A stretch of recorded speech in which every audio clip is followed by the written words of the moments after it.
সকলকে জানাচ্ছি যার যার জায়গা থেকে দাঁড়িয়ে আমাদের মাননীয় প্রধানমন্ত্রীকে স্বাগত জানানোর জন্য।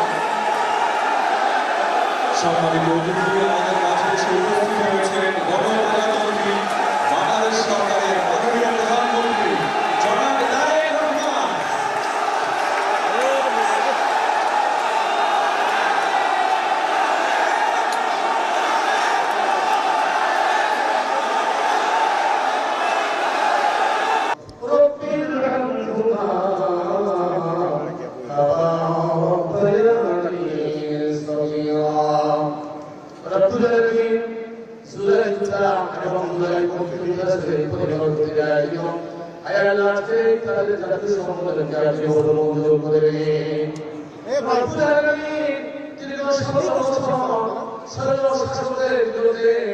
আন্দোলন সংগ্রাম করে সর্বশেষ জুলাই আগস্টে চূড়ান্ত পর্যায়ে আন্দোলন করতে গিয়ে যারা জীবন দিয়েছে, আল্লাহ বলে স্বামী হারিয়েছে, সন্তান হারিয়েছে, শিশু সন্তান মায়ের কোলে তুলে মারা গিয়েছে, তারা তার শহীদ করা থেকে শুরু করে ছাত্র থেকে শুরু করে সকলে যারা তারা যারা রক্ত দিয়েছে, আল্লাহ মেহরবানি করে আজকে এই অনুষ্ঠান থেকে তাদের জন্য আলোচি মেহরবানি করে তাদের সকলকে শহীদ হিসেবে কবুল করে নাও।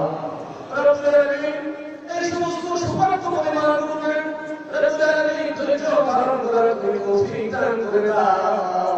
আল্লাহ গণতান্ত্রিক সরকারের মাধ্যমে এই সমস্ত নির্যাতিত মাজলুম পরিবারগুলো দায়িত্ব গ্রহণ করার জন্য আল্লাহ তুমি তৌফিক দান করে দাও।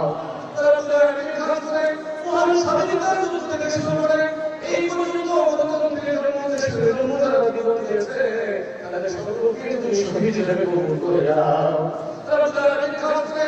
স্বাধীনতা সংগ্রামী আমাদের শহীদ রাষ্ট্রপতি রহমান সেরে তারা আমাদের